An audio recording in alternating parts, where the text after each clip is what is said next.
네, 안녕하세요. 네, 다리핏의 서동주 원장입니다. 오늘은 순환에 대해서 얘기를 해볼까 하는데요.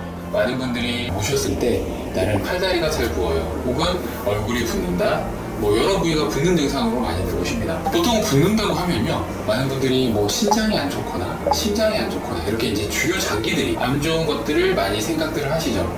그래서 이런 부분들에 대해서 많이 검사를 하시게 되는데요. 하지만 여러 검사에서 이 정상적인 소견을 보인다고 하면 치료 방법이 없다, 그냥 생활하세요 라고 하시는 경우들이 많죠. 결국에는 환자분들은 굉장히 많은 불편감을 느끼게 되는 거죠. 한국인이라고 하면 정말 많이 쓰는 단어가 있는데요, 혈액순환이 안 된다 라는 얘기를 굉장히 많이 합니다. 혈액순환이 안 되니까 붓는다, 저림감도 있다, 이런 것들 많이 하잖아요. 다양한 증상들을 원인으로 설명할 수 있기 때문에 정말 편한 말이기도 하지만 저는 의사로서 굉장히 좀 무책임한 얘기라고 생각이 들거든요. 그래서 이 부분에 대해서 조금 더 관심을 가질 필요가 있다고 생각이 들거든요. 아마도요, 부종이 없는 분들은 붓는 것이 얼마나 불편한지 잘 모르실 거예요. 단순히 몸이 붓는 것에서 끝나는 것이 아니라요, 무겁고 통증도 생기고, 심한 경우에는 사실 우울감까지 생기거든요. 어떤 경우에는 정말 우울해서 이 다리를 자르고 싶다라고 표현하시는 분도 계시죠. 그만큼 불편감을 굉장히 크게 느끼게 됩니다. 사실 어떤 측면에서 붓는 이유는 굉장히 단순하죠. 우리 몸에 뭔가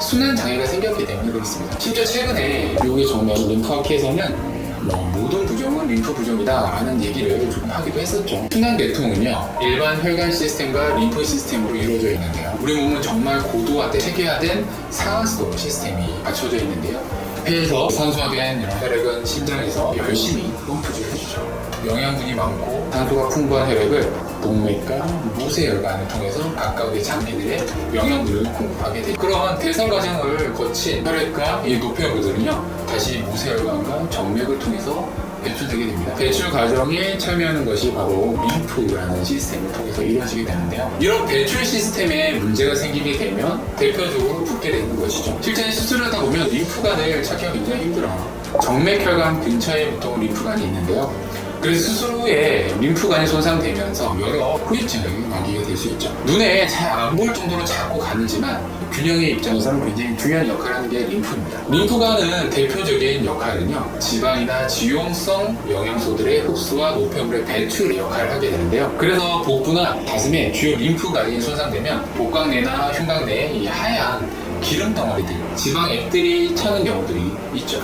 그리고 면역 시스템에 굉장히 중요한 역할을 하게 되는데요, 박테리아나 외부 침입자를 방어하는 역할을 하게 됩니다. 골수나 편도, 혹은 비장, 흉선, 이런 면역에 중요한 작용을 하는 이런 장기들이 포함되어 있죠. 마지막으로 혈액의 항상성과 혈액과 조직 사이의 액체 균형을 유지하도록 도와주게 되죠. 혈관을 통해서 돌아올 수 없는 조직으로부터 이 과도한 수분과 단백질을 이렇게 반환해주는 역할을 하게 되는데요, 이런 관제 공간은요, 모세혈관과 이런 림프 모세관에 의해서 도달되겠죠.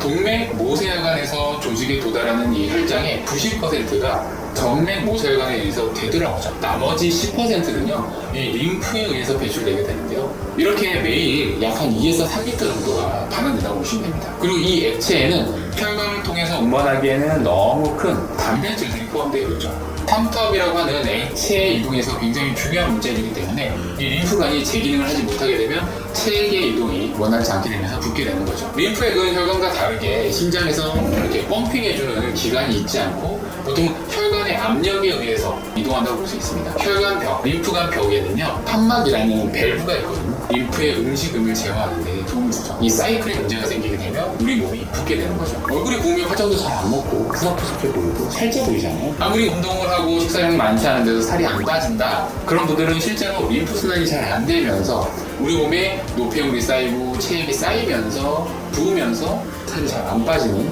체질로 바뀌는 경우도 있습니다. 그러니까 체지방은 점점점 더 늘어나게 되죠. 그렇게 된 체지방들은 건강한 지방이 아니겠죠. 지방 조직 주변으로 염증이 생기면서 지방 조직이 엉키고 셀룰라이트가 됩니다. 이 과정까지 오게 되면 더더욱이나 빼기 힘든 살이 되게 되는데요, 이렇게 악순환의 고리에 빠지게 되는 거죠. 제가 항상 이야기하는 게 있죠. 내 다리는 원래부터 무겁고 붓고 불편하지 않았습니다.